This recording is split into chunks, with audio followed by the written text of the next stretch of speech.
श्री स्वामी समर्थ. श्रावण महिन्यामध्ये येणाऱ्या पौर्णिमेच्या दिवशी साजरा होणारा सण म्हणजे रक्षाबंधन. बहीण भावाच्या पवित्र नात्याचा हा सण मानला जातो. या दिवशी प्रत्येक बहीण आपल्या भावाच्या मनगटावरती राखी बांधत असते आणि भावाच्या दीर्घायुष्यासाठी प्रगतीसाठी प्रार्थना करत असते. भाऊसुद्धा ओवाळणी म्हणून बहिणीला भेटवस्तू देत असतो आणि तिचे रक्षण करण्याचे वचन देत असतो. अशी ही राखी पौर्णिमा म्हणजेच रक्षाबंधन यंदा 27 ऑगस्टला आलेले आहे की 28 ऑगस्टला आहे. नक्की राखी 27 तारखेला की 28 तारखेला बांधावी.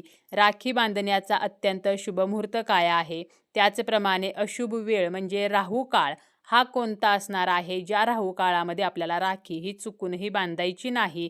आणि आपण पाहायला गेलं तर गेले 3 ते 4 वर्ष आपण पाहत आहोत की रक्षाबंधन म्हटलं की पहिला प्रश्न मनामध्ये येतो तो म्हणजे भद्रा काळ आहे की नाही.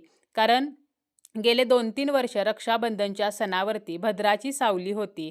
मग यंदासुद्धा रक्षाबंधनच्या दिवशी भद्रा काळ असेल की नाही अशी संपूर्ण माहिती आपण आजच्या या व्हिडिओमध्ये पाहणार आहोत.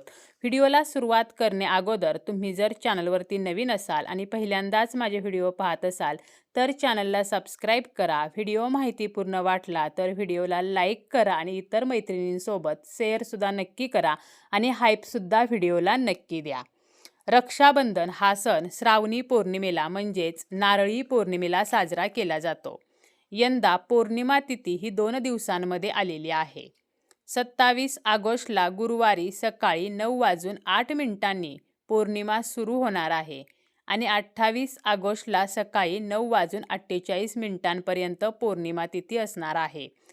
कोणताही सण आपण उदय तिथीनुसार साजरा करत असतो. त्यामुळे उदय तिथीनुसार 28 ऑगस्टला शुक्रवारी रक्षाबंधन हे साजरे होणार आहे. 28 ऑगस्टला राखी बांधायची आहे. पौर्णिमा तिथी सुरू असतानाच यंदा सुद्धा भद्राची सावली असणार आहे.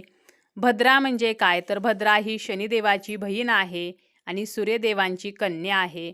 भद्रा काळामध्ये रावणाच्या बहिणीने त्याला राखी बांधली होती आणि पुढे रावणाचा वध हा रामाने केला म्हणून भद्रा काळ हा अशुभ मानला जातो. भद्रा काळामध्ये कोणतेही शुभकार्य करू नये असे सांगितले जाते आणि भद्रा काळ जो आहे तर तो 27 ऑगस्टला सकाळी पौर्णिमा सुरू झाली की म्हणजे 9:09 सुरू होणार आहे आणि 27 ऑगस्टला रात्री 9:32 भद्रा काळ हा संपणार आहे.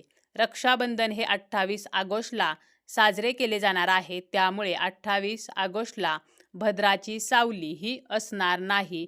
त्यामुळे यंदा आपल्याला भद्रा काळाला घाबरण्याची अजिबात गरज नाही. राखी बांधण्याचा जो शुभ मुहूर्त आहे तर तो काय असणार आहे. आपण 28 ऑगस्टला दिवसभरामध्ये राखी बांधू शकतो, परंतु आपल्याला राहू काळ हा वर्ज्य करायचा आहे. दररोज सूर्य उगवला की सूर्यास्तापर्यंत काही काळ हा शुभ असतो तर काही काळ हा अशुभ असतो आणि अशुभ काळांपैकीच एक म्हणजे राहू काळ. राहू काळामध्ये जर आपण राखी बांधली तर त्याचे फळ मिळणे कठीण असते. अनेकदा त्याचे दुष्परिणाम होऊ शकतात.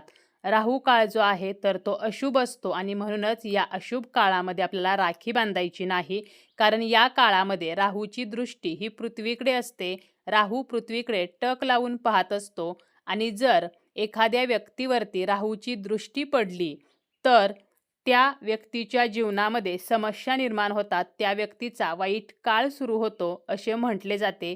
त्या व्यक्तीच्या बुद्धीवरती आणि मनावरती सुद्धा या राहूचा विपरीत परिणाम होत असतो आणि प्रत्येक भागानुसार सूर्योदय आणि सूर्यास्ताच्या वेळेप्रमाणे हा राहू काळ जो आहे तर तो थोडाफार वेगवेगळा असू शकतो. कारण प्रत्येक भागाची सूर्योदय आणि सूर्यास्ताची वेळ जी आहे तर ती एक नसते. 28 ऑगस्ट शुक्रवारी राहू काळ हा सकाळी 10:54 पासून ते दुपारी 12:02 असणार आहे.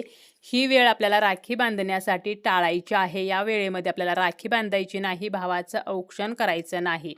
त्याचप्रमाणे ज्यांना शुभमुहूर्तावरती राखी बांधायची आहे तर त्यांच्यासाठी अत्यंत शुभमुहूर्त असणार आहे. तो म्हणजे 28 ऑगस्टला सकाळी सूर्योदयापासून ते 9:48 9:48 पौर्णिमा संपणार आहे. त्यामुळे सूर्य उगवल्यानंतर पौर्णिमा तिथी संपेपर्यंत आपण राखी बांधू शकतो. जर आपल्याला सकाळी राखी बांधणे शक्य झाले नाही, कारण बऱ्याच ज्या बहिणी आहेत तर त्या या दिवशी सासरहून माहेरी राखी बांधण्यासाठी जात असतात, त्यामुळे प्रत्येकीला सकाळी राखी बांधणे शक्य नाही. मग अशा महिलांनी दुपारी 12:03 ते दुपारी 12:53 हा एक चांगली वेळ असणार आहे. हा एक शुभमुहूर्त आहे. तर या वेळेमध्ये राखी बांधावी किंवा संध्याकाळी 7:43 ते रात्री 9:30 राखी बांधली तरीसुद्धा चालेल. सकाळी सूर्योदयापासून ते 9:48 हा एक शुभमुहूर्त आहे. दुपारी 12:03 ते दुपारी 12:53 हा दुसरा शुभमुहूर्त आहे आणि संध्याकाळी 7:43 ते रात्री 9:30 हा तिसरा शुभमुहूर्त असणार आहे. जरी या शुभमुहूर्तांमध्ये राखी बांधणे जमले नाही तर दिवसभरामध्ये आपण राखी बांधू शकतो. फक्त जो राहू काळ आहे सकाळी 10:54 ते दुपारी 12:02 तर ही वेळ आपल्याला वर्ज्य करायची आहे.